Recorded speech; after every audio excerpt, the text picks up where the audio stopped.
Kamanda mkuu wa jeshi la Irani amesema kutakuwa na jibu kali kwa mashambulizi yaliyofanyika na Marekani kwenye vituo vyao vya nyuklia vya Irani.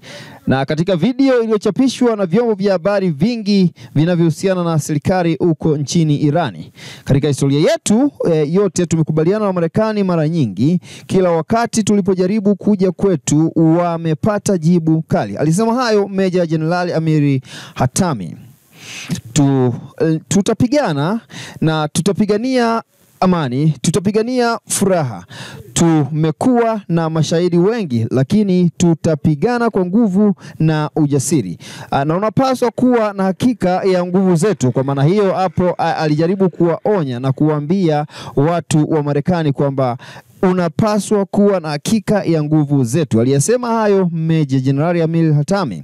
Lakini pia huyo Meja Jenerali Amir Hatami ni mmoja wa majenerali wakuu wa Irani aliyeteuliwa katika nafasi hiyo chini ya wiki moja iliyopita, huku Irani ikibadilisha uongozi wake wa kijeshi kwa ajili ya kujaza nafasi zilizoachwa wazi baada ya Israel kuwa maafisa kadhaa wakuu katika mashambulizi yake ya hivi karibuni. Kama mnavyojua kwamba kuna mashambulizi ambayo yamefanyika hivi karibuni na watu wa Marekani, lakini pia pamoja na watu wa Israel. Kuna maafisa kadhaa ambao wamepoteza uhai, yani wameuawa. Kwa maana hiyo huyo Meja Jenerali Amir Hatami ni mmoja wa majenerali ambao wamechukua nafasi ama kukawa nafasi ambazo baadhi ya watu walikuwa washapoteza uhai. Ndugu mtazamaji wa Master TZ Online TV, nikukumbushe tu kama ulikuja subscribe kupitia account hii ya Master TZ, basi bonyeza kitufe kimeandikwa subscribe na ndipo utakuwa wa kwanza kabisa kupata taarifa zote kutoka Master TZ Online.